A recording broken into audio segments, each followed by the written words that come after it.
Hello students, good afternoon. તો આજનો practical જે છે આપણે સેક્શન ડીનો પ્રેક્ટિકલ નંબર 2 જે છે લેવાનો છે. એ જે છે ક્રેમર-રાવ ઇનઇક્વાલિટી ઉપરના એક્ઝામ્પલ્સ છે. એમાં ક્રેમર-રાવ લોઅર બાઉન્ડ જે આપણે ફાઇન્ડ આઉટ કરતા હતા અને એનું જે વેરિયાન્સ અને સ્ટાન્ડર્ડ એરર જે છે એ ફાઉન્ડ કરતા હતા. પહેલાં તો ક્રેમર-રાવનો લોઅર બાઉન્ડ, એની પછી જે એ એસ્ટિમેટ મળે એનો વેરિયાન્સ, રાઈટ. તો એ એક્ઝામ્પલ જે છે એ આજે આપણે એના એક્ઝામ્પલ્સ ભણવાના છે અને પ્રેક્ટિકલ્સ આપણે એ પ્રમાણે કરવાનો છે, બરાબર. તો સ્ટાર્ટ કરીએ આજનો પ્રેક્ટિકલ ક્રેમર-રાવ ઇનઇક્વાલિટી. આ જે ડિસ્પ્લે કરી છે મેં એ છે તમારી પ્રોબ્લેમ શીટ. પ્રોબ્લેમ શીટમાં 8 એક્ઝામ્પલ આપેલા છે, બરાબર. તો આમાંથી ઘણા એક્ઝામ્પલ એવા હશે કે આપણે થિયરીમાં તમને મેં ક્રેમર-રાવ લોઅર બાઉન્ડ સુધી કરાવી દીધું હોય અને એની પછી જે છે સાઇન થીટા અલગ અલગ હોય તો એની માટે અલગ અલગ રીતે એક્ઝામ્પલ કાઉન્ટ થતો હોય. એટલે અમુક એક્ઝામ્પલ એવા હશે અને આજના પ્રેક્ટિકલમાં ખાસ આપણે બહુ મહેનત નથી કરવાની, કારણ કે ઓલરેડી ક્રેમર-રાવ જે છે એની ઇનઇક્વાલિટી આપણે બહુ સારી રીતે ભણ્યા છીએ અને એની પછી એના એક્ઝામ્પલ્સની પણ પ્રેક્ટિસ એટલી જ કરી છે, રાઈટ. તો પહેલાં જે છે હિન્ટ બતાવી દઉં છું અને પહેલો એક્ઝામ્પલ જે છે એ હું તમને કેલ્ક્યુલેટ કરીને અહીંયા દેખાડી દઈશ. નેક્સ્ટ જે છે બધા એક્ઝામ્પલ તમારે જાતે કરવાના છે. તો જુઓ, આ છે હિન્ટ. હિન્ટ શું શરૂ થાય છે કે late x1, x2, xn be a random sample of size n from regular PDF fx theta, where theta is the unknown parameter and theta belongs to omega, where omega શું છે આપણું parametric space. પછી શું કહેવાનું, let L is equals to f of x1, x2 up to xn is equals to continuous product I is running from f1 to n f xi, theta, where I is equals to 1, 2 up to n. તે આપણે જે L જે છે એ આપણું joint PDF છે. અહીંયા આપણે joint PDF કહીએ છીએ કારણ કે આપણા માટે x1 અપ ટુ xn તથા થીટા બંને જે છે એ અનનોન પેરામીટર છે. જ્યારે x1, x2 થી xn ની વેલ્યુ જે છે નોન હોય, ઓબ્ઝર્વડ રેન્ડમ સેમ્પલ હોય આપણું, ત્યારે એને કહેવાય લાઇકલીહુડ ફંક્શન. પણ અહીંયા આપણે એને શું કહીએ છીએ, જોઈન્ટ પીડીએફ. એટલે L શું છે, be a joint PDF of random variable x1, x2 up to xn of a random sample and let t is equals to t of x1, x2 up to xn be a statistic and unbiased estimator of parametric function sin theta. તો t શું છે, એક statistic છે આપણું અને એની સાથે જે એક અનબાયાસ્ડ એસ્ટિમેટર છે કોનો, આપણો parametric function sin થીટાનો. Then variance of t is greater than or equal to sin dash theta square upon expectation del log L upon del theta whole square. આને ઇક્વેશન 1 કહીએ છીએ, બરાબર. અને એની સાથે શું કહીએ છીએ, variance of T greater than or equal to psi dash theta whole square upon I theta, જે આઈ થીટા શું છે, expectation del log L upon del theta whole square. અહીંયા જે છે બીજું જે સ્ટેપ છે વેરિયાન્સ ઓફ ટી વાળું, એમાં ગ્રેટર દેન ઓર ઇક્વલ ટુની જ સાઇન હોય, બરાબર. એ greater than or equal to છે. એટલે જુઓ અહીંયા આપણે કંઈ જે છે આઈ થીટાને શું કહીએ છીએ, amount of information about unknown parameter theta contained in the sample. Okay, જો અહીંયા શું છે કે આપણે હિન્ટ જે છે એ એઝ ઇટ ઇઝ આપણી થિયરી મુજબ જોવાની છે, બરાબર. એટલે આ કંઈ નવી વસ્તુ નથી, આપણે ભણી જ ગયા છીએ ઓલરેડી. તો વેરિયાન્સ ઓફ ટી એ કેટલું હોય, જ્યારે ક્રેમર-રાવ લોઅર બાઉન્ડ અટેન્ડ થતો હોય ત્યારે વેરિયાન્સ ઓફ ટી શું હોય, psi dash theta whole square upon minus expectation of del square log L upon del theta square. અને સ્ટાન્ડર્ડ એરર શું છે, positive square root of variance છે. તો આ હતી આપણી આજની હિન્ટ, આજનો જે એક્ઝામ્પલ છે એની. અને એક્ઝામ્પલની હિન્ટમાં તમે વધારે પણ લખી શકો ક્રેમર-રાવ ઇનઇક્વાલિટીમાંથી, આટલું પણ લખો તો પણ ચાલશે. હવે પહેલું જે એક્ઝામ્પલ છે અહીંયા ગણવાનું છે, here fx theta is equals to 1 minus theta raised to x into theta, where x is equals to 0, 1, 2 up to infinite, 0 less than theta is less than 1 equal to 0 elsewhere. એ જે છે આપણું PDF છે અને આપણે શું find out કરવાનું છે, ક્રેમર-રાવ lower bound find out કરવાનો છે અને એનો વેરિયાન્સ. એટલે જુઓ અહીંયા શું કહે છે કે વેરિયાન્સ ઓફ ટી જે હોય ને, ક્રેમર-રાવ લોઅર બાઉન્ડ જે છે એ સૌથી લોઅર છે. બાકી કોઈ પણ બીજો સ્ટેટિસ્ટિક લઈ લ્યો, એનો વેરિયાન્સ જે છે એ એની જેટલો હોય અથવા તો એ સ્ટેટિસ્ટિક આપણું છે એની કરતાં વધારે હોય, બરાબર, પણ એનાથી ઓછો તો શક્ય બને જ નહીં. એટલે જે વેરિયાન્સ ઓફ ટીની જે સાઇન છે એ પ્રમાણે આવે કે ટી કરતાં ઓછો વેરિયાન્સ જે છે શક્ય નથી, એની જેટલો હોય અથવા તો એનાથી મોટો હોય, બરાબર. જ્યારે આપણે વાત કરીએ છીએ આપણા રેગ્યુલર પીડીએફની, બધા જ રેગ્યુલારિટી કન્ડિશન્સ જ્યારે ફોલો થતા હોય ત્યારે અને ત્યારે જ ક્રેમર-રાવ લોઅર બાઉન્ડ અટેન્ડ થતો હોય અને એની કરતાં ઓછો વેરિયાન્સ શક્ય ન બનતો હોય. હવે જ્યારે રેગ્યુલારિટી કન્ડિશન્સ નથી ફોલો થતી એની આખી વાત જ અલગ છે, એ આખો અલગ એસ્ટિમેટર છે, બરાબર. મિનિમમ વેરિયાન્સ અનબાયસ્ડ એસ્ટિમેટર, MVU, બરાબર. આ કયો એસ્ટિમેટર છે? MVBU. આમાં બાઉન્ડનો અર્થ શું? MVBU એટલે મિનિમમ વેરિયાન્સ બાઉન્ડ એસ્ટિમેટર. બાઉન્ડ એટલે કયો બાઉન્ડ? ક્રેમર-રાવનો લોઅર બાઉન્ડ, બરાબર. એટલે એવી રીતે તમે એને ડિફરન્શિએટ કરી શકો. રેગ્યુલારિટી કન્ડિશન હશે ત્યારે MVBU અને નથી ત્યારે MVU, બરાબર. કારણ કે એ MVU એસ્ટિમેટર હશે, રેગ્યુલારિટી કન્ડિશન્સ ફોલો નહીં કરતો હોય, એનો અર્થ એવો કે એવું જરૂરી નથી કે ક્રેમર-રાવનો લોઅર બાઉન્ડ જ મિનિમમ વેરિયાન્સ હોય, એનાથી પણ ઓછો વેરિયાન્સ ત્યારે શક્ય બને છે. જો example 1, let x1, x2, xn be a random sample of size n. Here the parameter space omega is equals to theta where 0 less than theta less than 1 and the sample space શું છે આપણું? Script x is equals to x1, x2 up to xn where 0 less than xi less than infinite. એટલે કે અહીંયા આપણે parameter space અને joint PDF જે છે બંને તમે લખી નાખ્યું છે. એની પછી શું કરવાનું છે? The joint PDF of x1, x2 up to xn is given by L of x1, x2, xn, theta is equals to L. એને શું કહીએ છીએ આપણે? બીજી ભાષામાં કહીએ તો continuous product I is running from 1 to n fxi theta, બરાબર. તો નેક્સ્ટ સ્ટેપમાં લખ્યું છે is equals to f of x1 theta into f of x2 theta up to f of xn theta. હવે પીડીએફ મૂકી દઈએ છીએ આપણું. Theta 1 minus theta raise to x1, theta 1 minus theta raise to x2 up to 1 minus theta raise to xn into theta. હવે એની જગ્યા ઉપર આપણે શું કરીશું? Theta into theta n times, so it will be theta raise two n અને 1 minus theta raise to x1, 1 minus theta raise to x2 up to 1 minus theta raise to xn. So it will be continuous product I is running from 1 to n 1 minus theta raise to શું થાય? x1 plus x2 plus up to xn. તો એને શું કહેવાય? Sigma xi કહેવાય, okay. અને sigma xi ને આપણે nx બાર પણ કહીએ છીએ. તો નેક્સ્ટ સ્ટેપ તમારે એક લખવાનું છે theta raise two n continuous product I is running from 1 to n 1 minus theta raise two nx બાર. હવે શું કરવાનું છે? લોગ લેવાનો છે. તો log L is equals two theta raise two n છે એનું n આગળ આવી જશે, એ થઈ જશે n log theta plus nx બાર જે છે આગળ આવી જશે log 1 માઇનસ થીટા, ઓકે. નાવ log L જે છે તમને મળી ગયો છે. હવે શું કરવાનું છે? થીટાની વિથ રિસ્પેક્ટ ટુ થીટા આપણે શું કરીશું? ડિફરન્શિએટ. તો થીટાની સાથે ડિફરન્શિએટ કરીશું ત્યારે n log theta, n is constant so it will be remain as it is. log થીટાનું differentiation 1 by theta so it will be n by theta plus nx bar is also constant, it will be remain as it is so it will be nx bar. log 1 minus થીટાનું થશે 1 upon log 1 minus theta તો it will be nx bar upon 1 minus theta. અને theta જે છે એ 1 minus થીટાનું પાછું વિકલન થાય, 1નું 0 થાય, માઇનસ થીટાનું વિકલન થશે -1 સો ઇટ વિલ બી -1 યર. તો નેક્સ્ટ સ્ટેપ હવે જુઓ જ્યારે તમે, કારણ કે આપણે અહીંયા વેરિયાન્સ ફાઇન્ડ આઉટ કરવાનો છે. દરેક દાખલો જે છે એમાં હું આ ફર્સ્ટ એક્ઝામ્પલ જે કરાવું છું ત્યાં સુધી જવાનું છે. તો હવે શું કરશું? થીટાની સાપેક્ષમાં બીજું વિકલન કરવાનું છે. ત્યારે શું થશે? થીટા રેસ ટુ -1 થીટા ઉપર આવશે અને એનું વિકલન થીટા રેસ ટુ -2 થશે એટલે -n બાય થીટા સ્ક્વેર, બરાબર. અને આ જે 1 માઇનસ થીટાવાળું જે છે સેમ વે એનું પણ વિકલન થશે. ઉપર જે છે માઇનસની સાઇન હતી, અહીંયા શું થશે?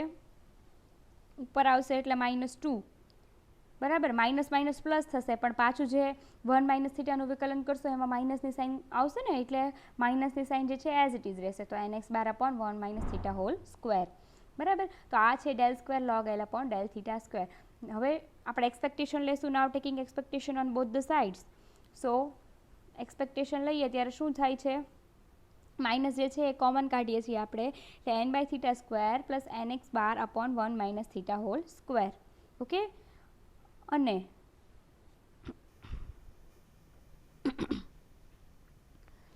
એટલે આપણે ક્યાં હતા?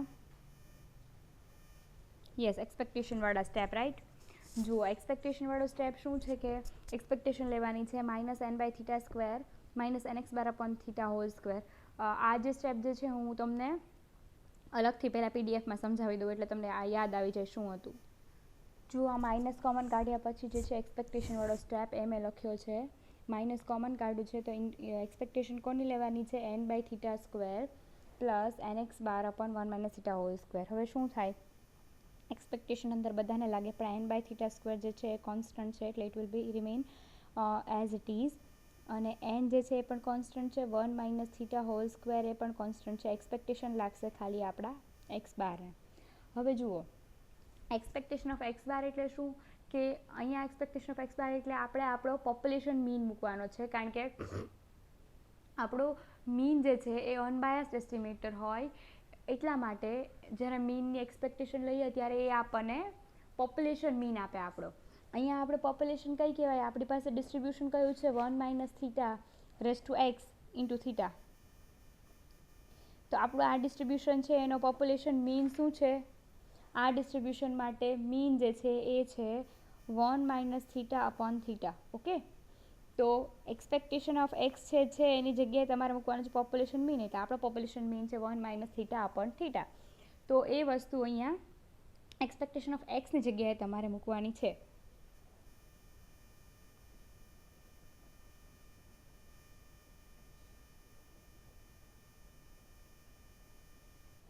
બરાબર.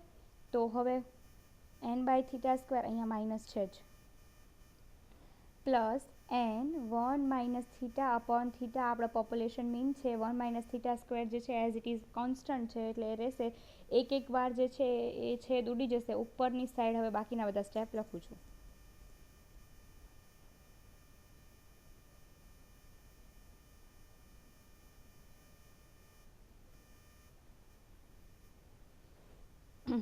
હવે નેક્સ્ટ તમે જુઓ, minus as it is n/θ² as it is. શું વધ્યું છે? Plus n divided by θ × 1 - θ. Okay, કારણ કે એક વાર 1 - θ² અને 1 - θ કેન્સલ આઉટ થઈ ગયા છે. હવે જે છે એ આપણે લસા લઈએ છીએ, કારણ કે θ² અને છેદમાં θ × 1 - θ છે તો શું લેવાનું છે? લસા લેવાનો છે.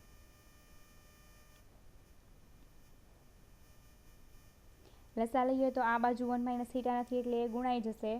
પ્લસ અહીંયા એકવાર θ છે પણ θ² નથી એટલે એકવાર θ અહીંયા ગુણાશે. તો રસા લીધો છે θ² × 1 - θ નો. હવે શું થાય છે? n કોમન કાઢીએ છીએ. અહીંયા n અંદર ગુણાય છે -nθ પ્લસ nθ છેદમાં છે θ² 1 - θ. આ nθ કેન્સલ થઈ જશે. તો ફાઇનલી આપણને જે છે એક્સપેક્ટેશન શું મળે છે? ઇઝ ઇક્વલ ટુ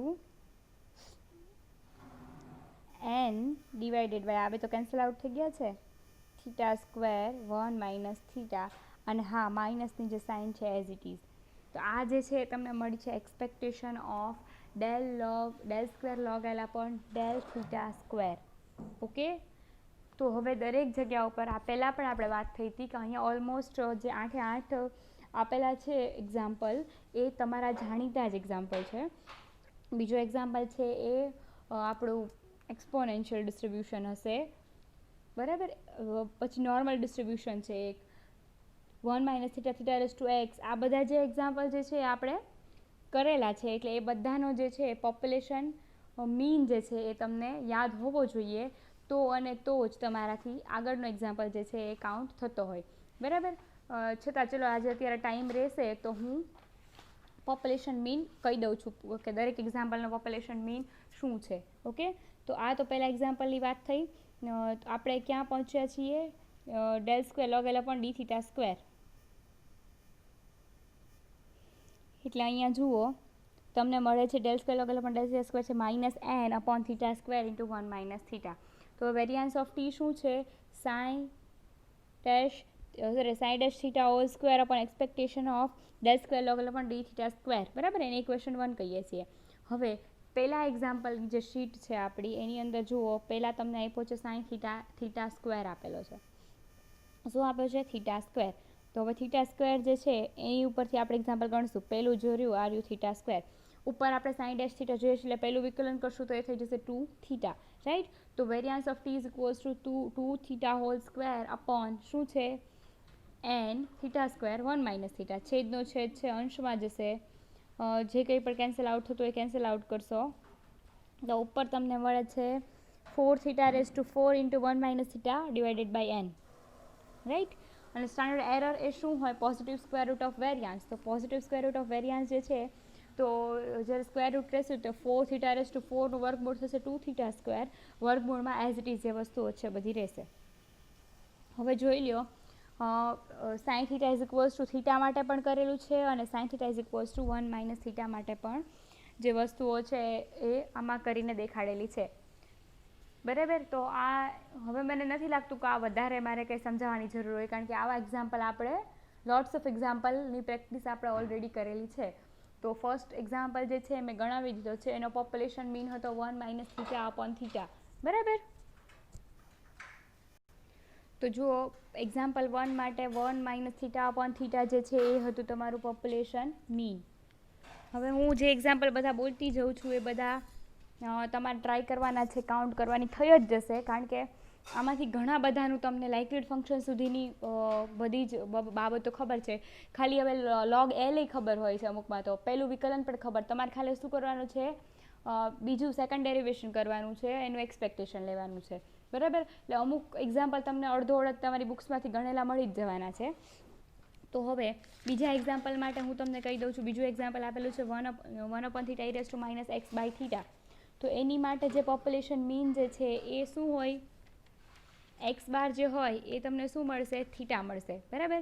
કારણ કે આપણું એક્સપોનેન્શિયલ ડિસ્ટ્રીબ્યુશન છે 1 upon theta e raise to minus x upon theta, તો એનું પોપ્યુલેશન મીન થીટા છે.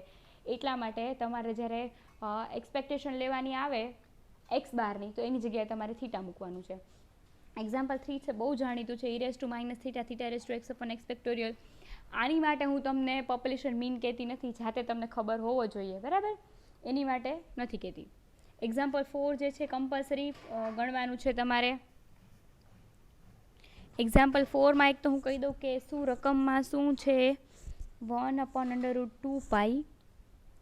પહેલાં તો જુઓ એક્ઝામ્પલ 4 જુઓ, એફ એક્સ થીટા નથી, ત્યાં એફ એક્સ મ્યુ છે, કારણ કે ઉપર જુઓ નોર્મલ મ્યુ 1 આપેલું છે. એનો મતલબ કે મ્યુ અનનોન છે ખાલી, અને 1 sigma square is equals two તો 1 આપી દીધેલું છે, બરાબર. તો તમારે ખાલી ફેરફાર એટલો કરવાનો છે, ઈ રેઝ ટુ માઇનસ 1/2 અહીંયા દેખાય જ છે, એ એઝ ઇટ ઇઝ બરાબર છે. X minus mu hall square upon sigma જે છે, સિગ્મા તો 1 જ છે, તો લખશો કે નહીં લખો કાંઈ ફેર નહીં પડે, સિગ્મા એઝ ઇટ ઇઝ રહેવા દેશો તો પણ ચાલશે, કારણ કે એની વેલ્યુ તો છેલ્લે તમારે 1 જ મૂકવાની છે, બરાબર. અને આપણી પાસે ખબર છે આપણને કે આપણે એક અનનોન પેરામીટર હોય એની માટે જ ક્રેમર રાઉન્ડનો લોઅર બાઉન્ડ ફાઇન્ડ આઉટ કરતા આવ્યા છીએ, તો એમાં પણ તમારે સેમ થવાનું છે, બરાબર. અને નોર્મલ ડિસ્ટ્રીબ્યુશન માટે એક્ઝામ્પલ કમ્પલસરી ગણવાનો છે. આ એક્ઝામ્પલ મને કમ્પલસરી ગણેલો જોઈએ છે, ઓકે. અને યસ, આમાં તમારે એક્સપેક્ટેશન જ્યારે લેશો ને ત્યારે વેલ્યુ મૂકવાની જ નહીં આવે, કંઈક એક્સપેક્ટેશનમાં તમારે નથી જરૂર પડવાની, કારણ કે એમ જ તે આખું અલગ જ આવવાનું છે.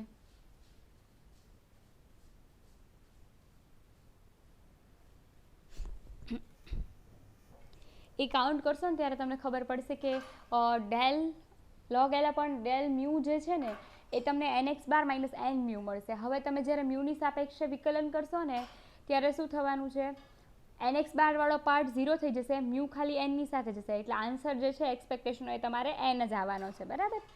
તો એમાં તમારે જરૂર નથી પડવાની. ચોથું એક્ઝામ્પલનું કીધું. હવે જે છે એ મારી પાસે કાઉન્ટ કરેલા છે એ બધાનું કહી દઉં છું. એક્ઝામ્પલ 6 જે છે એ કાઉન્ટ કરેલો છે, તો એની માટે કહું છું તમને પોપ્યુલેશન મીન. એની માટે અરે example 6 is 1 minus theta into theta raise to x, બરાબર. તો આનું જે છે મીન થીટા છે, પોપ્યુલેશન મીન, ઓકે. તો એક્ઝામ્પલ 6 માટે પોપ્યુલેશન મીન થીટા છે તમારું. એની પછી મારી પાસે કાઉન્ટ કરેલો છે એક્ઝામ્પલ 6 પછી 7 8 8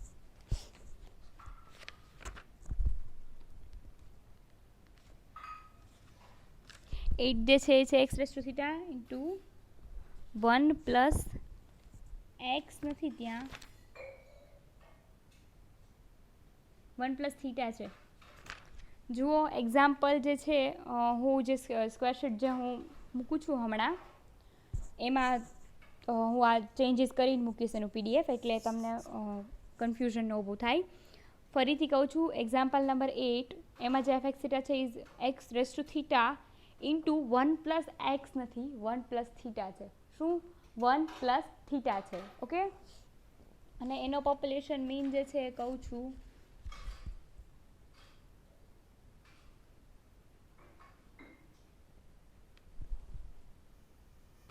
યસ, એનું ડેરિવેશન લેશો એટલે તમારી મૂકવાની જરૂર નહીં પડે. પોપ્યુલેશન મીન વાળું જે છે ડેરિવેશન કરશો ત્યારે મૂકવાની જરૂર નથી. તો ફર્સ્ટ એક્ઝામ્પલ તો આખો મેં કાઉન્ટ કરાવ્યો છે. તમારે કયા કયા એક્ઝામ્પલ કરવાના છે કહી દો. કમ્પલસરી કરવાના જ છે એ વાળા એક્ઝામ્પલ. એક્ઝામ્પલ 2, 4, 6, 8. બરાબર, 2, 4, 6, 8 તો કરવાના જ છે. અને બાકી બધાના જુઓ તમને 3 પણ આવડશે. e−3x ફેક્ટોરિયલનો મીન તમને ખબર છે. બરાબર, 4 તો કરવાનો જ છે. અને 5માં પણ તમને આપણે આવો કરેલો છે, 1 - θ1 - x θ(x) એનો પણ મીન તમને ખબર છે. બરાબર, હવે જુઓ આમાં એક્ઝામ્પલ જે છે અમે ક્લાસરૂમમાં કરાવતા હોય તો સેમ વેઝ કરાવતા હોય, એક એક્ઝામ્પલ જ અમે કાઉન્ટ કરાવતા હોઈએ. બાકી હવે તો આપણે ઘણું બધું ભણી ગયા છીએ એટલે કદાચ આ પોપ્યુલેશન મીન ન ખબર હોય ને તો પણ તમે કેવી રીતે કોઈ પણ ડિસ્ટ્રીબ્યુશનનો મીન મેળવી શકો ને PDF આપેલું હોય એની ઉપરથી તમને ખબર છે. બરાબર, મેથેમેટિકલ સ્ટેટિસ્ટિક્સમાં તમે ભણો છો એ કોઈ પણ PDF આપેલું હોય, અનનોન છે, તમને નથી ખબર કયા ડિસ્ટ્રીબ્યુશનનું છે, એનો મીન પણ તમને નથી ખબર, તો ત્યારે તમે મીન કેવી રીતે ફાઇન્ડ આઉટ કરી શકો? એક્સપેક્ટેશન લેવાની હોય. બરાબર, μ1 જે છે એ જનરલી આપણને મીન આપતું હોય તો એક્સપેક્ટેશન તમે જ્યારે લ્યો ત્યારે તમને એની ઉપરથી એનો પોપ્યુલેશન મીન શું છે એ ખબર પડી જાય. એટલે કદાચ અમુક એક્ઝામ્પલમાં મીન તમને ન ખબર હોય તો તમે એવી રીતે પણ મેળવી શકો. અને બાકી તો આપણે મળીએ છીએ ઝૂમ મિટિંગમાં. અત્યારે 2:30 વાગ્યાથી જો ટાઈમિંગ ગણીએ આપણે કે 2:30 વાગે હું મૂકી દઉં તો આ લેક્ચરનું આજનું આપણું ટાઈમિંગ એટલું ખાસ છે નહીં. 30 મિનિટનો ગણીએ તો 3 વાગ્યા સુધીમાં તમારી વિડીયો જોવાઈ જશે. અને યસ, 3 થી 4 હું સમય આપું છું તમને એક્ઝામ્પલ કાઉન્ટ કરવા માટેનો. 1 કલાક મોર ધેન ઇનફ. બરાબર, એટલે 4 વાગ્યા સુધી રાખીએ તો વધીને મોડામાં મોડી સવાર જ્યારે હું ગૂગલ મીટિંગ જે છે સ્ટાર્ટ કરી દઈશ, એની લિંક જે છે એ ક્લાસરૂમ ઉપર શેર કરી દઈશ. એ પહેલાં એક્ઝામ્પલ કાઉન્ટ કેલ્ક્યુલેટ કરતાં તમને બીજું કોઈ પણ જાતની તકલીફ ઊભી થાય કે ન સમજાણું કે પ્રોબ્લેમ કંઈ પડે છે તો ખાલી એક એનો ફોટો લઈને મને મોકલી દેજો. એટલે જ્યારે ગૂગલ મીટિંગ કરતા હોઈએ ત્યારે મને આઈડિયા હોય કે તમને અહીંયા ઓલરેડી કન્ફ્યુઝન છે, તો એ બધી વસ્તુ જે છે હું સ્કેન કરીને જ રાખું કે તમને સમજાવવામાં તકલીફ ન થાય. પછી ત્યારે શું થશે કે નકર તમારો અને મારો બંનેનો ટાઈમ વેસ્ટ થાય, તો એ વ્યાજબી ન કહેવાય. એ જેટલા લોકોને તમે કાઉન્ટ કરો છો એક્ઝામ્પલ ત્યારે તકલીફ ઊભી થાય છે મને ફોટો પાડીને મોકલી દેજો. ને બાકી તો મને તો 8 એક્ઝામ્પલ કાઉન્ટ કરેલા જોઈએ છે, પણ હું આ બોલી છું 2, 3, 4, 8મો જોઈએ છે. બરાબર, એ બધા 2, 3, 4 તો કમ્પલસરી બધાએ ગણેલા હોવા જોઈએ. અને એક્ઝામ્પલ નંબર 8. બરાબર, તો અહીંયા આપણે લેક્ચર પૂરો કરીએ આજની જે પ્રેક્ટિકલ શીટનું જે છે. અને યસ, આ જે પ્રેક્ટિકલ શીટ હું સ્કેન કરીને મૂકું છું એ પ્રેક્ટિકલ શીટ થોડા ફેરફાર સાથે મૂકી દઈશ. એટલે જે એક્ઝામ્પલ નંબર 8માં જે ફેરફાર છે એની સાથે જ અપલોડ કરું છું.